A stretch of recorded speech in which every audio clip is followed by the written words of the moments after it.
నమస్తే, welcome to Andhraprabha. ఈరోజు స్టూడియోలో ఖ్యాతన్ ఆరోగ్య కేంద్ర డాక్టర్ దిలీప్ గారు ఉన్నారు. దిలీప్ గారు ఆయుర్వేద, ఆక్యుపంక్చర్ మరియు నాడీ వైద్య నిపుణులు కూడా. ఎన్నో సమస్యలకి ఆరోగ్య కేంద్రం నుంచి పరిష్కారం లభిస్తోంది. అంటే వివిధ రకాల జబ్బులతో వచ్చిన వాళ్ళందరికీ కూడా ఆ ఆరోగ్య కేంద్రాల్లో జాయిన్ అయ్యి చక్కగా ఆక్యుపంక్చర్ అలాగే ఆయుర్వేద మెడిసిన్స్ వాడి క్యూర్ అయి బయటకు వస్తున్న వాళ్ళు ఉన్నారు. ఈరోజు డాక్టర్ గారితో మనం కొన్ని టాపిక్స్ మాట్లాడదాం. ముందుగా కొంతమంది మాట్లాడినవి కూడా మాట్లాడదాం మనం డాక్టర్ గారితో. నమస్తే డాక్టర్ గారు. నమస్తే.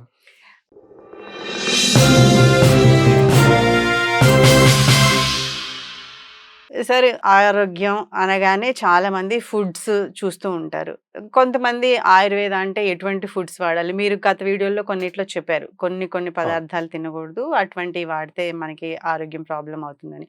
ముఖ్యంగా చింతపండు గురించి చెప్పారు. ఆ చింతపండు వాడితే మోకాళ్ళ నొప్పులకి ఎటువంటి పరిష్కారం ఉండదు. కాబట్టి అది కొంచెం అవాయిడ్ చేయండి. బాడీలో ఉన్న నొప్పులన్నీ కూడా తగ్గుతాయి అని చెప్పారు. కానీ దానికి వైరల్‌గా కొంతమంది కామెంట్స్ చేస్తున్నారు. ఆహ్, ఈ డాక్టర్‌కి చింతపండు ఎందుకు వాడొద్దని చెప్తున్నారు? అసలు ఏం తెలుసు అని. ఇది మీ దగ్గర నుంచి దానికి సంబంధించిన పూర్తి సమాచారాన్ని మేము తీసుకోవాలనుకుంటున్నాం ఈరోజు. ఎందుకంటే ఆ కామెంట్స్‌కి మన ప్రేక్షకులు కూడా చాలా మంది దాన్ని చూస్తున్నారు. మీరేం చెప్తారు? అయితే చూడండి, ఇప్పుడు నేను రీసెంట్‌గా ఒక పోస్ట్ పెట్టాను నేను. ఒక చిన్న వైరల్ అయింది ఒక వీడియో. ఓకే. చింతపండు వల్ల బాడీలో పెయిన్స్ పెరుగుతాయి. అవును.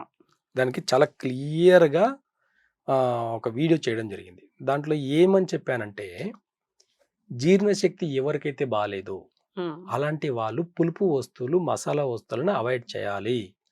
పులుపులో అన్నిటికన్నా హైయెస్ట్‌గా ఉండే పులుపు ఏది అనంటే చింతపండు. చింతపండు బాడీలో పెయిన్స్ ఉండేవాళ్ళు మాత్రమే, బాగా గుర్తుపెట్టుకోండి. చింతపండు తింటే నాకు ఏ నొప్పులు లేవు అనంటే కాదు.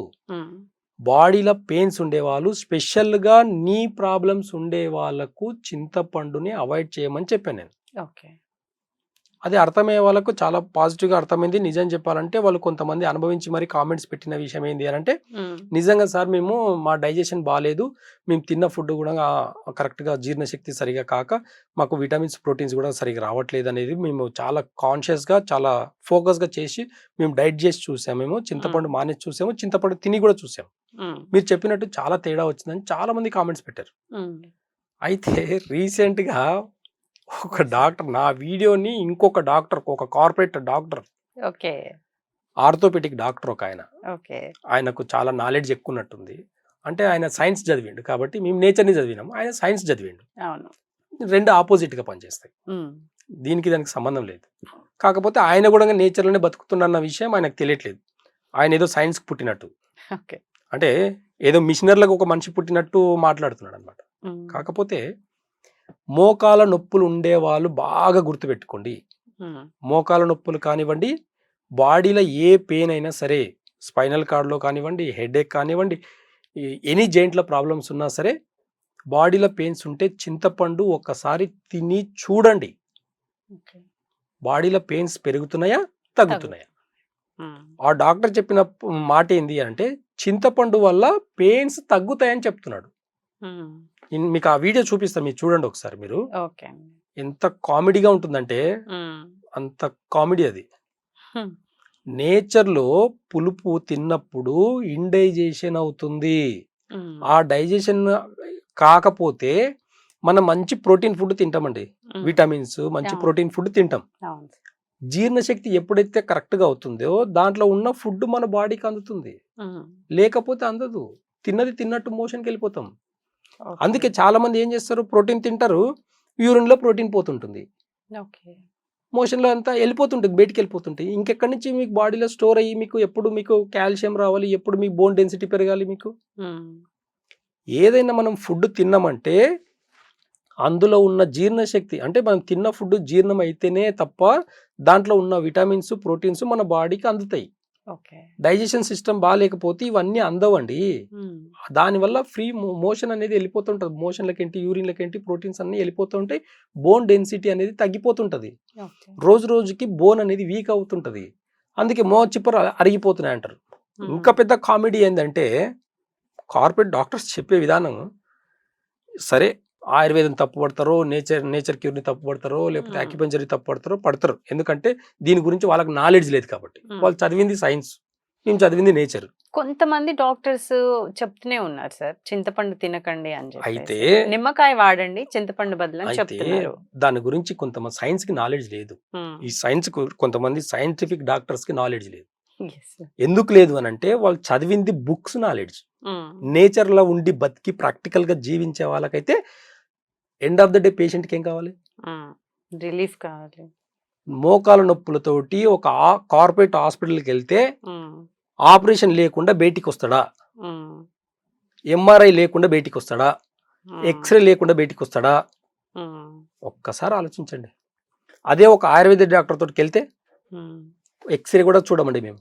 అవును సార్, గతంలో కూడా ఈ సిస్టమ్ ఉండేది. అంటే డాక్టర్, మామూలు డాక్టర్ దగ్గరికి వెళ్ళినా కానీ ఆయన నాడి పట్టుకునేవాడు, పొట్ట పట్టుకునేవాడు, నాలుగు చూపించమనేవాడు, కళ్ళు చూసేవాళ్ళు, రాత్రి ఏం తిన్నా, అంటే కొంత వాళ్ళు నేచర్కి దగ్గరగానే, అంటే ఇన్ని టెస్టులు అయితే ఉండేవి కాదు. ఆయుర్వేదం ఇప్పుడు పర్ఫెక్ట్గా ఆయుర్వేదిక్ డాక్టర్స్ అలాగే చూస్తున్నారు. అయితే అందరూ ఆయుర్వేద డాక్టర్స్ అలాగే చూస్తారు. అవును, ఎలాంటి ఆయుర్వేదంలో ఎలాంటి ఇన్వెస్టిగేషన్స్ లేవు. అవును. ఇప్పుడు సైంటిఫిక్ గా చేసే ల్యాబ్ నుంచి చేసే టెస్టులన్నీ ఆయుర్వేద సబ్జెక్ట్ కి ఆపోజిట్. అవన్నీ ఆయుర్వేదంలో ఎలాంటి టెస్టులు లేవు. మరి ఇవన్నీ అలోపతి టెస్టులు. అంటే కార్పొరేట్ హాస్పిటల్ వాళ్ళు ఒక బిజినెస్ చేసుకునే టెక్నిక్ కి సంబంధించిన టెస్టులు అవన్నీ. నేను మరీ తప్పు పట్టను. అంటే నాలెడ్జ్ ఉండే డాక్టర్సే కామెంట్స్ చేస్తుంటే నవ్వు వస్తుంది ఒక్కోసారి. ఎక్కడ నవ్వు వస్తుంది అంటే, ఒక మోకాలు నొప్పులు తీవ్రంగా అరిగిపోయినాయని చెప్పేసిన పేషెంట్ కూడా మేము న్యాచురల్ గా తగ్గిస్తున్నాం. ఆయుర్వేద మెడిసిన్స్ యొక్క గుణగణాలు తెలిస్తే మీ అమ్మలు హాస్పిటల్కి వెళ్ళి ట్రీట్మెంట్ చేయించుకుంటున్నారా, లేకపోతే ఆల్టర్నేట్ ఇంకేమైనా చేస్తున్నారా ఒకసారి ఆలోచిస్తే తెలుస్తుంది. ఎందుకంటే వాళ్ళకున్న నాలెడ్జ్ మీకు సరిపోదు. మీరు నథింగ్. మీరు ఇంకొక 10 డిగ్రీలు చదివితే కూడా మీ అమ్మమ్మకున్న నాలెడ్జ్, మీ తాతయ్యకున్న నాలెడ్జ్ నీకు ఎప్పటికి రాదు. డాక్టర్కి ఏం బేస్ చేసుకుని ఆ వీడియోని రోల్ చేసినో నాకు తెలియదు, కానీ నాకు మంచిగా అనిపించలే. ఇదే చింతపండు తిని ఎంతమంది సఫర్ అవుతారో తెలుసా అసలు. అయితే ఆయన పెట్టిన వీడియో కామెంట్స్ చదివాను చూద్దామని చెప్పేసి. ఆయనని ఎలా తిట్టారంటే చాలా ఘోరంగా తిట్టారు.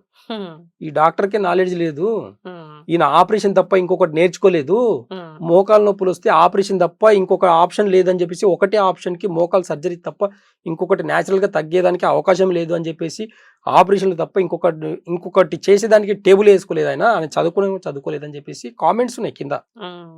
నేను చూపిస్తాను, ఆ కామెంట్స్ చూపిస్తాను, ఒకసారి చదవండి. అంటే బేసిక్ నాలెడ్జ్ అనేది కావాల్సింది డాక్టర్స్కే. పేషెంట్లకు చాలా తెలివి ఉంటది, న్యాచురల్ గా ఎలా తగ్గించుకోవాలనేది ఉంటది. తిరుగుతారు, ఇంకా వాళ్ళకి ఓపిక లేని టైంలో ఏం చేస్తారంటే హాస్పిటల్కి వెళ్తారు. ఏముంది ఇప్పుడు ఎగ్జాంపుల్ గా అంటే ఇప్పుడు హాస్పిటల్స్ లో జరిగే ఘోరాలు చూస్తుంటే భయం వేస్తూ ఉంటుంది పేషెంట్లకు. చెప్తా, మా దగ్గరికి ఒక పేషెంట్ వచ్చాడు 2 days బ్యాక్. ఒక ఎస్ఐ వచ్చాడు. మోకాలకి ఆయన సర్వీసింగ్ ఉంది, 53 ఏళ్ళే సర్వీస్. ఆయన ఏజ్ ఇంకా 53 ఏళ్ళే. 53 ఏళ్ళకి రైట్ ని ఆపరేషన్ చేయించుకున్నాడు. ఆపరేషన్ చేసుకున్న తర్వాత మళ్ళీ పెయిన్ వచ్చింది, అదే కాలు మళ్ళీ పెయిన్ వస్తే మా దగ్గర ఒక 1 month ఆల్రెడీ మెడిసిన్ వాడింది, తగ్గింది. మళ్ళీ వచ్చారనమాట సెకండ్ మంత్. చాలా వరకు తగ్గింది సార్, నాకు ఇంకొక 1 month మెడిసిన్స్ ఇవ్వండి సార్ అని వచ్చింది. ఆపరేషన్ చేసిన తర్వాత పెయిన్ వస్తే అడిగితే ఏమని చెప్పారు తెలుసా వాళ్ళు? అది అంతేనండి, ఇంకా ఫిజియోథెరపీ కానీ లేదంటే వాకింగ్ కానీ చేయండి, అదే తగ్గిపోతుంది అని చెప్పేసి అన్నారంట. అలా 3 years నుంచి ఆపరేషన్ చేసుకున్న తర్వాత కూడా పెయిన్స్ వస్తే ఏ డాక్టర్ని అడగాలి? ఏదైనా ఇంకో డాక్టర్ని చేంజ్ చేసినాం అనుకోండి, ఆ డాక్టర్ ఆపరేషన్ సరిగ్గా చేయలేదని చెప్తారంట. ఇట్లా ఒక డాక్టర్ మీద ఒక డాక్టర్ నిందలు వేసుకుంటా పోతే పేషెంట్ ఏం కావాలి? ఇప్పుడు పిఆర్పి ఇంజెక్షన్స్ అని కూడా వస్తున్నాయి. నేచర్ లో అలా లేదు. నేచర్ లో చాలా క్లియర్ కట్ గా ఉంది. ఈ నీ ఆపరేషన్స్ అన్ని కూడా లాస్ట్ 20-30 years నుంచే జరుగుతున్నాయి. ఇంజెక్షన్స్ కూడా ఎంత కాస్ట్ సార్ అవి? పిఆర్పి ఇంజెక్షన్స్ అంటే ఒరిజినల్ ఎంత ఉంటుందో తెలియదు కానీ అదొక 6 months బాగుంటుందండి. అది తీసుకొని పర్మనెంట్ గా తగ్గించుకునే వాళ్ళు ఒక్కరిని చూపియండి నాకు. లేదు, ఒక 6 months ఆ టైంకి, అంటే పేషెంట్ కండిషన్ బట్టి ఆ టైంకి పెయిన్ తగ్గితే చాలా అనుకుంటారు కాబట్టి ఆపరేషన్ కి భయపడి ఆ ఇంజెక్షన్స్ వేయించుకుంటాం. కొంతమంది డాక్టర్లేమో అదే కార్పొరేట్ హాస్పిటల్లో ఒక డాక్టర్ పిఆర్పి ఇంజెక్షన్లు చేయించుకోండి, సర్జరీలు వద్దంటే, సేమ్ కార్పొరేట్ సిస్టంలో ఉన్న ఇంకొక పెద్ద డాక్టర్ గారు అసలు పిఆర్పి ఇంజెక్షన్ల జోలికే వెళ్ళకండి, వాటి వల్ల ఎటువంటి ఉపయోగము లేదు, దయచేసి ఆ మాటలు నమ్మకండి అని ఇంకొక డాక్టర్ గారు అయితే ఇప్పుడు చెప్తున్నారు. వాళ్ళ మధ్యలోనే ఇంత వ్యత్యాసం ఉంటే అవును. అది పేషెంట్ వా- ఎవరి వాళ్ళు మాట్లాడుకోవాలి ఇంకా అవన్నీ. వినాలి. న్యాచురల్ గా తగ్గించే వాళ్ళ మీద పడి మాట్లాడడం అనేది వాళ్ళ నాలెడ్జ్ కే వదిలేస్తాను నేను. కాబట్టి ఆయుర్వేదలో, అక్యుపెంచర్లో, నేచర్ క్యూర్లో చాలా క్లియర్ కట్గా మోకాళ్ళకు ఆపరేషన్ లేకుండా ఖచ్చితంగా 100% తగ్గించుకోవచ్చు. Thank you. Thank you.